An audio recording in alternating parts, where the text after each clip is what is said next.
plovdiv.com/Pistorius. I'm Yalda Hakim, presenter and correspondent. Join me on BBC World News.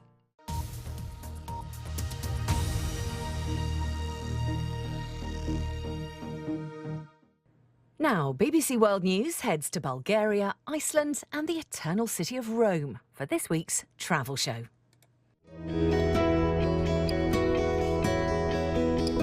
This place was once described as the biggest and loveliest of all cities. So why is it that today so few people have ever heard of Plovdiv?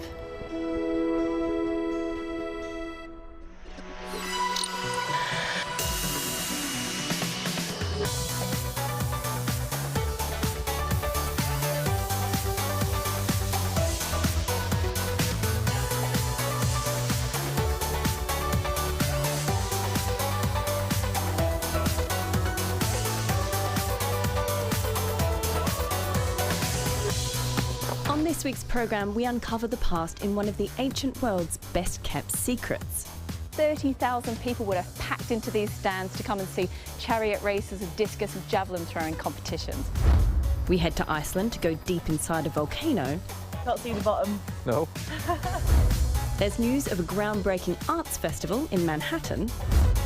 And we'll take you on a 60-second stopover in Rome.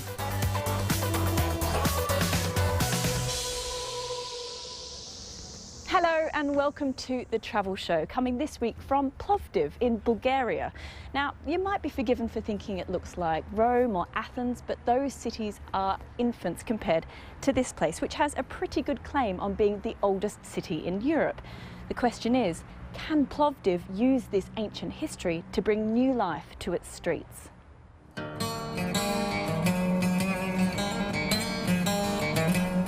On ground level, you might be forgiven for thinking that Plovdiv is a fairly ordinary town. Underneath the streets, however, it's a different story. This place has been occupied by humans for over 8,000 years, with the remains of different eras stacked one on top of the other like pancakes. I've come to a dig that's turning up traces of those who lived here around 2,000 years ago.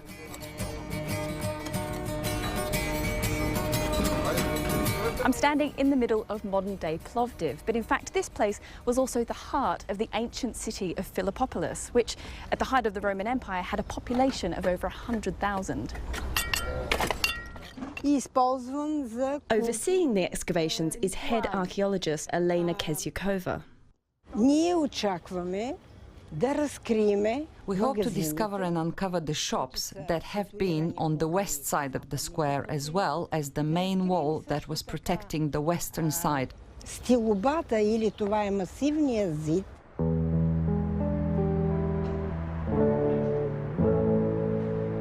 2,000 years ago, ancient Philippopolis sat right in the heart of a region called Thrace. And to the Thracians, the city was a pretty big deal. What Athens is for ancient Greece and what Rome is for the Italians, Philippopolis is for the Thracians. All right, oh, my turn. Let's go. So I brush very gently, get rid of all these bits of loose dirt. Am I doing a good job?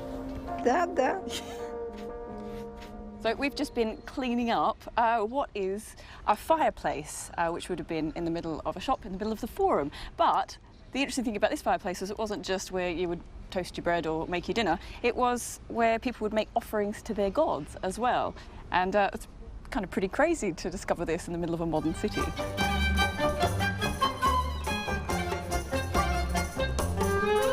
Excavations have uncovered extensive evidence of Plovdiv's glorious past. This is Plovdiv's ancient Roman stadium, and up to 30,000 people would have packed into these stands to come and see chariot races and discus and javelin throwing competitions. Today it still draws crowds, but they're mainly here to see the ruins themselves.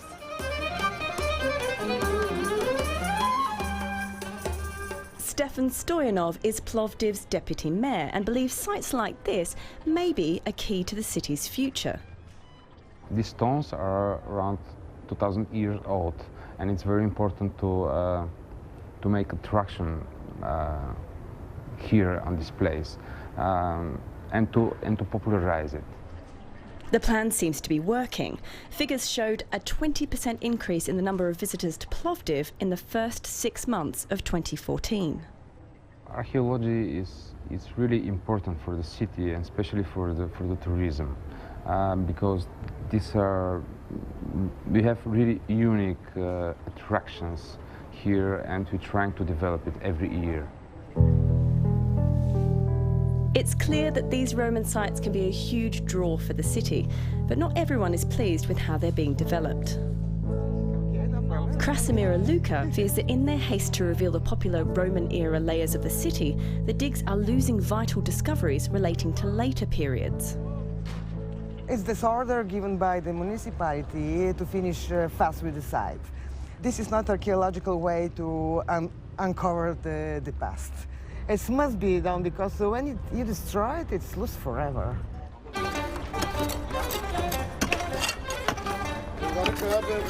But at the Forum dig, Elena strongly defends their practices. We've got a full documentation for all uncovered walls with their profiles, cross-sections. Nothing's going to get lost.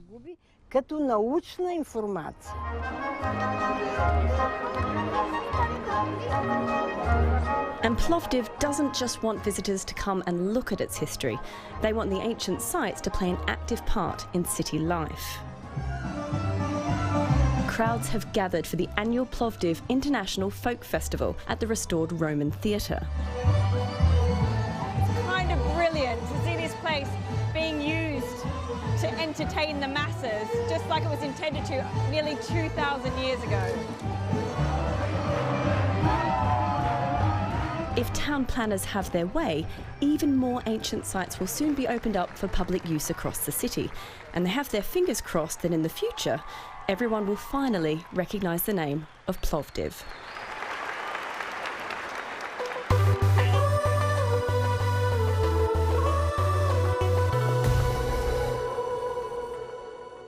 If you're thinking of coming to Bulgaria, here's some information you might find useful. If you're planning to venture off the beaten track in Bulgaria, you might be surprised by the contrast between urban and rural areas. While the cities are comparable with many others you'll find across Central Europe, development in the rural areas has happened at a far slower pace. Don't rule out a trip into the countryside, but do allow more time and expect to have to rough it occasionally if you do decide to go rural. Ever found yourself making up sign language to communicate in a country where you don't know the language? Well, beware in Bulgaria, because it's one of just a few countries where a nod of the head means no and a shake means yes. To confuse things further, locals keen to accommodate foreigners have been known to reverse this, so just remember that da means yes. Getting around in Bulgaria can be a little more difficult than in some other destinations. Road signs are mainly written using the Cyrillic alphabet, and some roads are not very well maintained, so public transport is often the best option. Buses can also be a little difficult to navigate, so try train and tram travel to take you where you need to go, but do think about booking ahead for the trains.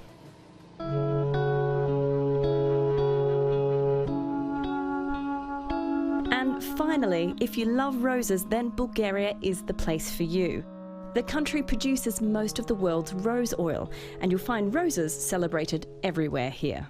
If you're booking for June, look out for the Rose Festival in Kazanlak, and you might just find yourself picking roses at dawn with the locals.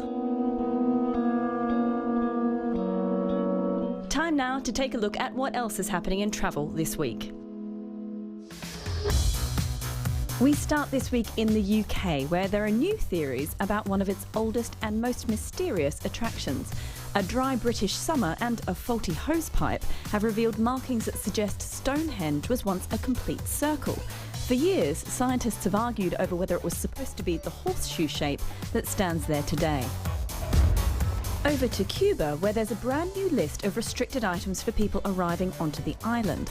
The communist government there says it's to stop professional mules importing lots of high-end consumer goods from the States. In recent years, Havana Airport's luggage belts have been heaving with huge amounts of bulky luxuries, thanks to looser customs rules.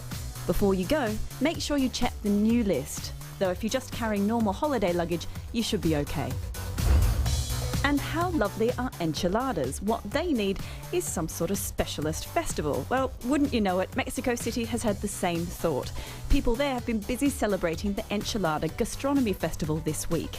As part of celebrations, they made one which broke records. At 85 metres long, it was filled with seafood, plantain and bucket loads of sauce.